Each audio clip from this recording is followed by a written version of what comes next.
Fala, meus amigos, minhas amigas do coração, sejam bem-vindos aqui ao nosso curso de Direito Administrativo. Vamos dar prosseguimento à nossa última aula, que estávamos falando sobre empresas públicas, sociedades de economia mista. Falamos aí para vocês, primeiro, a atividade exercida por elas. Dissemos que elas podem executar ora a exploração direta de atividades econômicas, ora a prestação de serviços públicos. Agora vamos para o nosso segundo tópico, forma de criação. Já falamos desse tópico num passado não muito distante. Professor, qual é a forma de criação dessas entidades? Você vai colocar no seu material autorização por lei específica. Todas elas são autorizadas por lei específica. Só que, professor, além da autorização por lei específica, o que é necessário? Registro dos seus atos constitutivos. Então, lembra lá, a autorização por lei específica somente não cria. Além da autorização, eu preciso do registro dos seus atos constitutivos. Então, professor, forma de criação, autorização por lei específica mais registro dos seus atos constitutivos. Terceiro tópico, personalidade jurídica. Acompanhem comigo esse tópico. Professor, qual é a personalidade jurídica que essas entidades possuem? Todas elas são pessoas jurídicas de direito privado. Então, perguntou na tua prova, qual é a personalidade que elas vêm ao mundo jurídico? Elas são pessoas jurídicas de direito privado. Agora, cuidado com um detalhe. Você não vai me confundir personalidade jurídica com regime jurídico. Professor, o que é o regime jurídico? Regime jurídico é o conjunto de normas aplicáveis a essas entidades. Pessoal, todas elas, empresas públicas ou sociedades de economia mista, são pessoas jurídicas de direito privado. Agora entenda uma coisa, não é porque você fala que ela é uma pessoa jurídica de direito privado que todas as normas aplicáveis a elas seriam normas de direito privado. Elas têm aquilo que a doutrina chama de regime jurídico híbrido. Então olha lá como que é o regime jurídico delas. É um regime jurídico híbrido. Professor, o que é regime jurídico híbrido? Você pode ver tanto a incidência de normas de direito público, como você pode ver a incidência de normas de direito privado. Então, meus amigos e amigas do coração, vamos lá. Eu tenho empresas públicas e sociedades de economia mista. Todas elas são pessoas jurídicas de direito privado. Todavia, em relação ao regime jurídico, o regime de normas aplicáveis a elas, nós temos normas de direito público e nós temos normas de direito privado. O que vai depender, professor? Qual vai ser a norma ou o regime jurídico de maior predominância? Lembra que eu te disse que a atividade dela, que ela vai prestar, vai decidir muita coisa? Aqui a atividade também vai ser fundamental, pessoal. O que vai decidir se você tem a maior predominância do direito público ou do direito privado é a atividade que ela vai executar. Entenda, se falarem na sua prova assim, é uma empresa pública ou sociedade de economia mista prestadora de serviços públicos. De maneira predominante, você vai ter sobre ela normas de direito público. Por quê, professor? Em virtude da prestação dos serviços públicos. Como ela presta serviços públicos, para que ela possa prestar, o regime jurídico dos serviços públicos é o regime de direito público. Então, olha lá, se for uma empresa pública ou sociedade de economia mista, veja, eu não estou falando que a personalidade jurídica dela muda, a personalidade é a mesma, sempre direito privado. Agora, professor, se ela prestar serviços públicos, quais são as normas que vão recair sobre ela? De maneira predominante, normas de direito o quê? Público. Agora, professor, por exceção, nós temos também normas de direito privado. Agora, se falarem na sua prova que ela é uma exploradora direta de atividade econômica, você tem que pensar assim, se for exploradora direta de atividade econômica, de maneira predominante, nós temos normas de direito privado. Lembra aqui que eu falei que quanto às exploradoras de atividade econômica, elas devemos dar os mesmos tratamentos das entidades da iniciativa privada, inclusive quanto a direitos e obrigações civis, comerciais, trabalhistas e tributários. Então pensa comigo, entrar no Banco do Brasil para abrir conta corrente é a mesma coisa que entrar em qualquer outro banco privado. Você vai enfrentar fila, você vai estar sujeito àquelas regras típicas do direito privado. Por quê, professor? Porque se ela for exploradora de atividade econômica de forma predominante, sobre ela eu tenho normas de direito privado. Agora, por exceção, meus amigos e amigas do coração, eu tenho sobre as exploradoras de atividade econômica normas de direito público. Exemplo, concurso público, licitação, são normas de direito público. Então, olha o que eu quero que vocês memorizem. A personalidade jurídica delas é a mesma. Todas elas são pessoas jurídicas de direito privado. Todavia, em relação a cada uma delas, eu vou ter um regime jurídico de normas predominante. Eu já te falei que esse regime é híbrido, porque você tanto pode ver o direito público como o direito privado. Se ela for prestadora de serviço público, predominantemente o direito público, excepcionalmente o direito privado. Se ela for exploradora direta de atividade econômica, predominantemente o direito privado, excepcionalmente o direito público. Beleza, até aqui, meus amigos e amigas do coração. Muito bem, finalizamos essa observação. Próximo tópico importante, regime de pessoal. Regime de pessoal. Professor, qual é o regime de pessoal que essas entidades estão sujeitas? Qual é o regime de pessoal que essas entidades devem se submeter? Eu quero que vocês pensem assim, meus amigos e amigas. Todas elas, sejam empresas públicas ou sociedades de economia mista, sujeitam-se ao regime seletista. Regime este estabelecido pela consolidação das leis trabalhistas. Então, todo o seu pessoal, aqueles indivíduos que atuam em empresas públicas e sociedades de economia mista, os empregados públicos, eles são do regime seletista. Bacana até aqui, pessoal. Agora, algumas dicas importantes, alguns detalhes fundamentais para você levar para o seu concurso. Primeiro detalhe, professor, é obrigatória a realização de concurso público. É obrigatória a realização de concurso público. Então, eles devem fazer concurso público? Sim, porque o artigo 37, inciso 2 da Constituição Federal, prevê que o preenchimento de cargos e empregos públicos far-se-á por meio de concurso público de provas ou de provas e títulos. Então, se ele fala lá que o preenchimento de empregos públicos é feito por concurso, a regra é que eles também realizem concurso público. Uma outra observação, você pode estar colocando isso nas OBs, uma outra observação que você poderia colocar na OBS 1. Professor, eles realizam estágio probatório? Não, meus amigos e amigas. Empregado público não faz estágio probatório. Eles estão sujeitos àquilo que a CLT chama de contrato de experiência. Prazo, 45 dias, prorrogáveis por igual período, que totalizam aí 90 dias. Mas eles não se submetem a estágio probatório, porque a CLT não fala em momento nenhum de estágio probatório. Outra observação, OBS 2, professor. Eles podem adquirir estabilidade, súmula 390 do TST. O fato desses indivíduos serem aprovados em concurso não garante a eles por si só a estabilidade. Eles não têm estabilidade no serviço público. Agora, cuidado com algumas orientações jurisprudenciais. Por exemplo, uma orientação do TST, que fala sobre a demissão, que foi um caso que ocorreu nos Correios. O TST disse que para ocorrer a demissão desses indivíduos, essa demissão tem que ser uma demissão motivada. Bacana até aqui, pessoal. Ela precisa ter um motivo e passar por um regular procedimento para que ela seja realizada. Mas entenda, eles não possuem estabilidade. Observação número 3, professor. Eles se submetem à regra constitucional que proíbe a acumulação ilícita de cargos, empregos e funções públicas, se submetem, porque veja que essa regra fala da proibição ilícita de cargos, empregos e funções públicas. Por isso que eles estão também inseridos dentro dessa regra. E uma última OBS que, porventura, poderia cair no seu concurso. Professor, eles estão submetidos ao teto constitucional? Veja comigo um detalhe importante. Lá no artigo 37, quando a Constituição fala do teto, ela não cita empresa pública e sociedade de economia mista.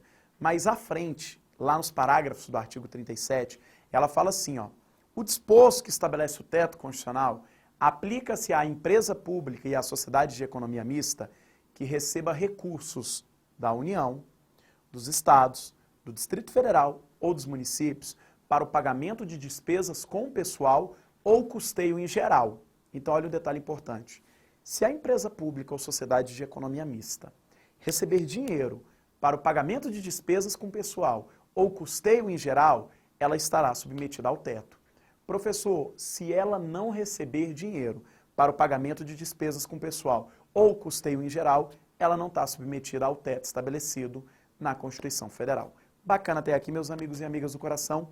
Muito bom. Próximo tópico, saímos do regime de pessoal, vamos para a falência, tema discutidíssimo dentro da nossa doutrina. Vocês estão vendo que o professor Gustavo Amaral pisca muito, não é por causa da lente de contato. É normal, eu fico piscando a todo momento, é o ar-condicionado batendo. Vamos lá, gente. Essas entidades podem falir? Perguntaram assim no seu concurso. Empresa pública e sociedade de economia mista pode falir? Nós temos aqui dois posicionamentos e eu vou te nortear como você vai responder isso na hora da sua prova. Primeiro posicionamento é o posicionamento dado pela Lei 11.101 de 2005, lá no artigo 2º, inciso 1 da Lei 11.101 de 2005. Professor, que lei é essa? É a lei que trata sobre falência e recuperação judicial. Entenda, para ocorrer falência, esse procedimento vai ser estabelecido pela Lei 11.101. Lá no artigo 2º ela fala assim, ó, esta lei não se aplica a, inciso número 1, empresas públicas e sociedades de economia mista. Então entenda comigo um detalhe. Segundo a lei, se ela não se aplica a elas, elas não podem falir. É isso que está definido na lei. Bacana até aqui, pessoal. Opa, desculpa. Não podem falir. Muito bem, você concorda com isso? Tem gente que não concorda. Professor Celso Antônio Bandeira de Mello. O professor Celso Antônio Bandeira de Mello, quando ele fala de falência, ele fala assim, peraí, a gente não pode estabelecer uma forma genérica para todas elas, falando que elas não podem falir de maneira genérica. Olha o que o Celso diz na obra dele, pessoal. Para saber se ela pode ou não falir, nós temos que saber, doutrina, Celso Antônio, nós temos que saber qual é o exercício da atividade realizada por essas entidades. Nós temos que saber aqui o que é que elas fazem, qual é a atividade que essas entidades executam. Bacana até aqui, pessoal? O Celso diz assim, ó, se você falar que ela é prestadora de serviços públicos,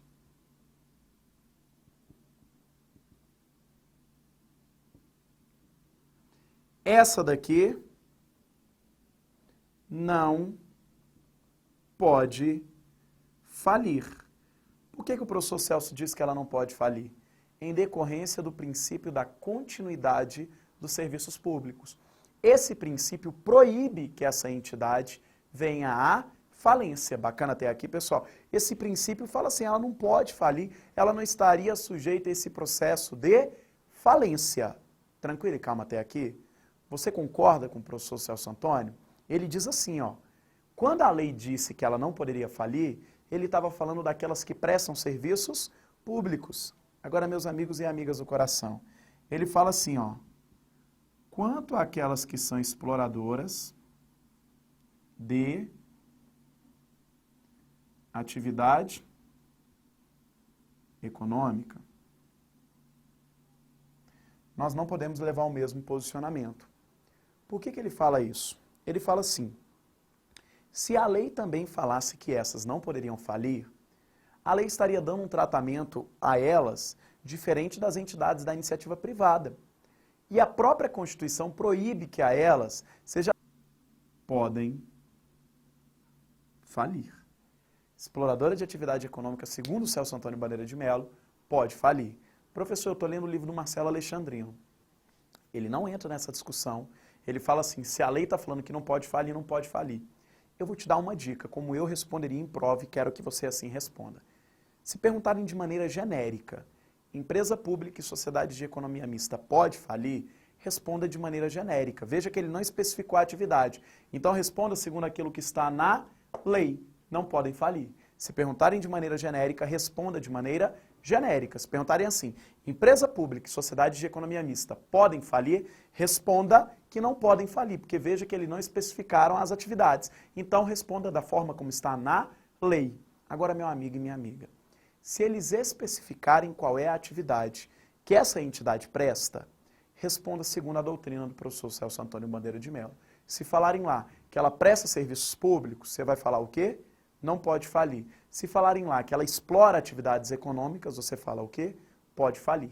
Bacana até aqui. Não especificou a atividade, segue a lei. Especificou a atividade, segue a doutrina do professor Celso Antônio Bandeira de Mello.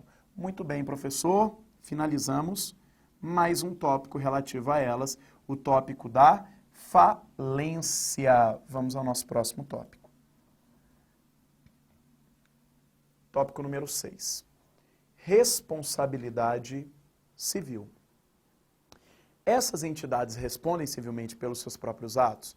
Sim. Lembra que eu já te disse que a gente vai ter um tópico só para tratar de responsabilidade civil. Vamos ter um tópico só para tratar desse assunto. Só que, o que eu quero que vocês levem para a prova? Eu quero que vocês levem aqui a regra básica. Regra que está estabelecida no artigo 37, parágrafo 6º da CF. Nós não vamos aprofundar, eu só quero relembrar isso daqui para falar para vocês. Lá no 37, parágrafo 6º, se você tiver com a CF aí aberta, está escrito assim, ó.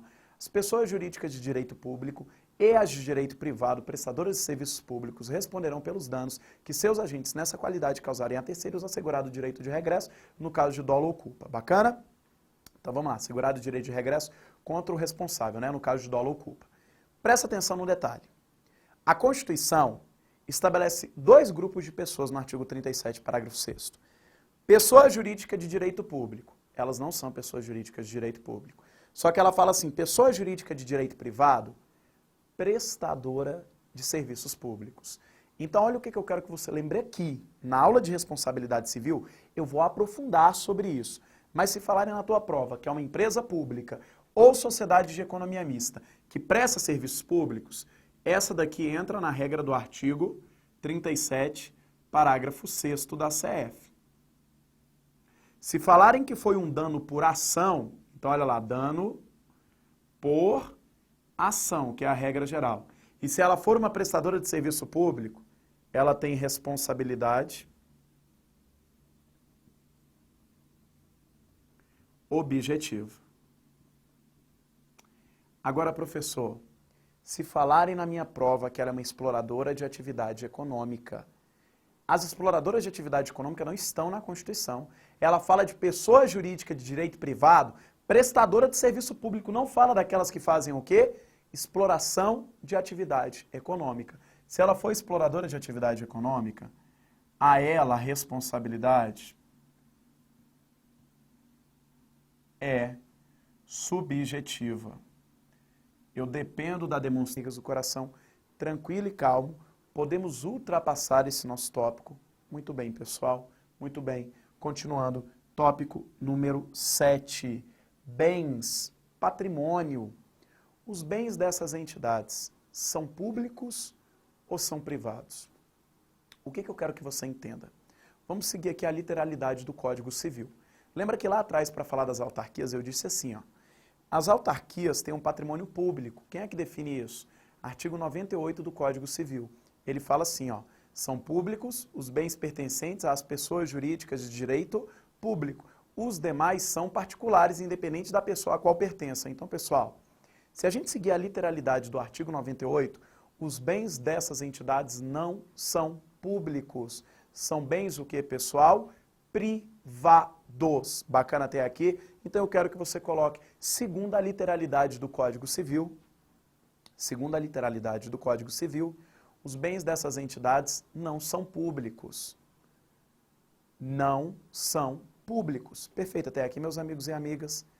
Só que veja que eu coloquei uma observação. Qual é a observação? É uma observação doutrinária. Eu quero que vocês memorizem assim. Em que pese esses bens não serem públicos, em que pese esses bens não serem bens públicos, aqueles que estejam vinculados à prestação de serviços públicos recebem uma proteção jurídica especial do direito público. Então, olha o que eu estou te falando. Em que pese os bens dessas entidades não serem públicos, aqueles que estejam vinculados à prestação de serviços públicos recebem uma proteção especial do direito público. Eles recebem as prerrogativas típicas de bens públicos. Logo, eles são impenhoráveis, imprescritíveis, em regra, inalienáveis. Beleza até aqui? Então entenda o detalhe. Se ele for um bem de uma empresa pública ou sociedade de economia mista, que esteja vinculado à prestação de serviços públicos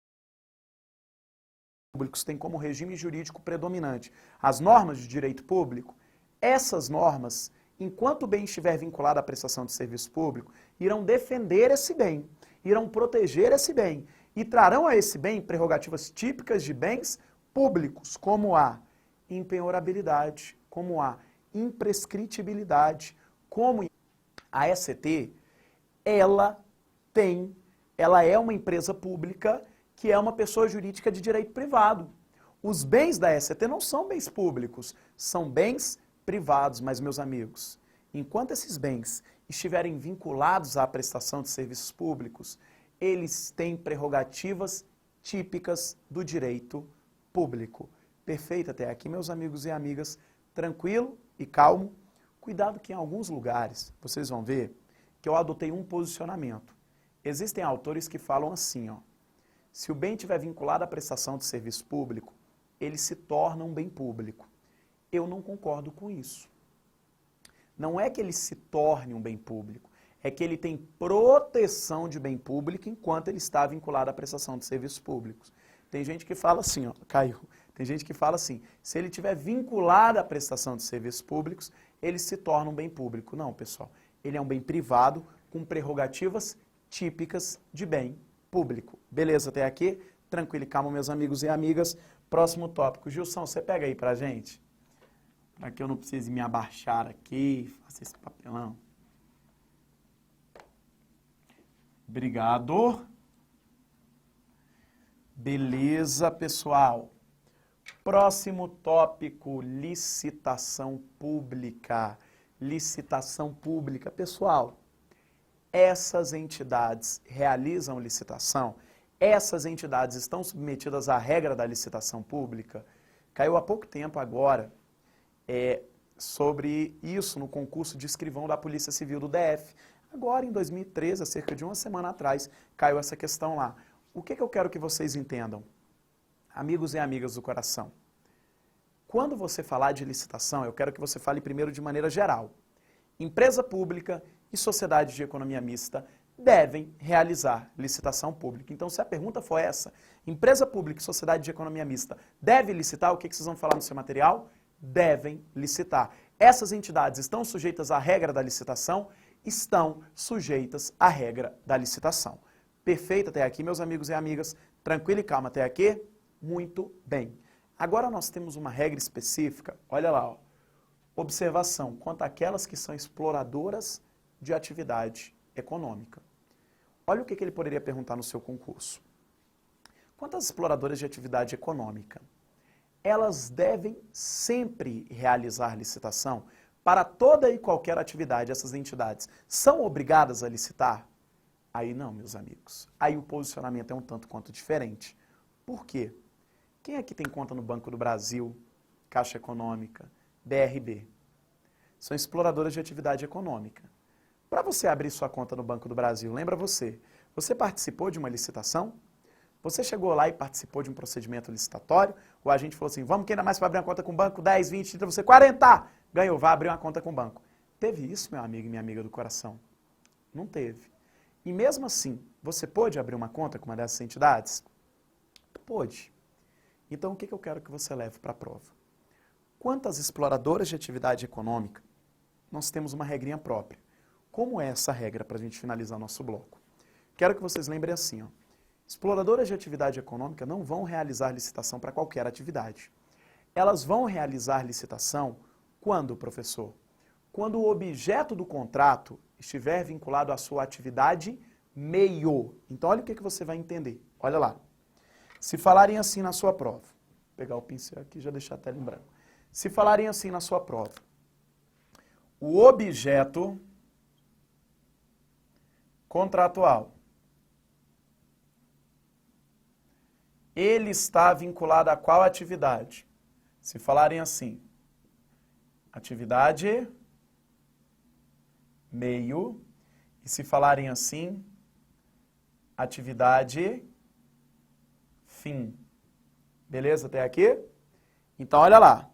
Se falarem na sua prova que o objeto contratual está vinculado à atividade meio dessa entidade. Professor, como assim atividade meio? Aquele meio que dá estrutura para ela prestar atividade. Exemplo, Banco do Brasil precisa de computadores, lâmpadas, telas, monitores, para que ele possa executar suas atividades. Esses bens estão vinculados à sua atividade meio. Se for vinculado à atividade meio, meu amigo, deve realizar licitação. Agora, professor, se o objeto do contrato estiver vinculado à atividade fim daquela entidade, não realiza licitação. Vou dar um exemplo. Abertura de conta corrente. O contrato de conta corrente é um contrato que está sendo firmado lá no banco. Só que ele está vinculado à atividade meio ou à atividade fim do banco? Atividade fim, professor. O banco não precisa fazer licitação para abertura de conta corrente. Sabe por quê? Porque senão tem perda da competitividade do banco em relação aos demais bancos. Outro exemplo, realização de um contrato de empréstimo. O banco não precisa fazer licitação para a realização desse contrato de empréstimo. Então, para essas atividades vinculadas à sua atividade fim, não há necessidade de licitação, desculpa. Agora, quando for vinculado aplicando, é só para aquelas que exploram atividades econômicas. Professor, e se for prestadora de serviço público? Realiza licitação normal, prestadora de serviço público. Essa regra de atividade meio e atividade fim é para aquelas que exploram atividades econômicas. Aí vem a Constituição e fala assim, ó, essas que exploram atividades econômicas, elas não podem ter mesmo tratamento licitatório que as demais entidades, porque veja, a atividade delas é peculiar. Então, o que a Constituição estabelece, meus amigos e amigas? Ela fala assim, ó, deve ser criado um estatuto próprio para essas entidades. Então, pensa, quando elas vão realizar a licitação para a sua atividade meio, a Constituição estabelece que tem que ser criado um estatuto próprio de licitação. Na prática, o Constituinte estava mandando os entes políticos criarem esse estatuto. Professor, até hoje, os entes políticos já criaram esse estatuto geral de licitação? Ainda não, mas o que eu quero que você leve para o seu concurso? O que eu quero que você leve para a sua prova?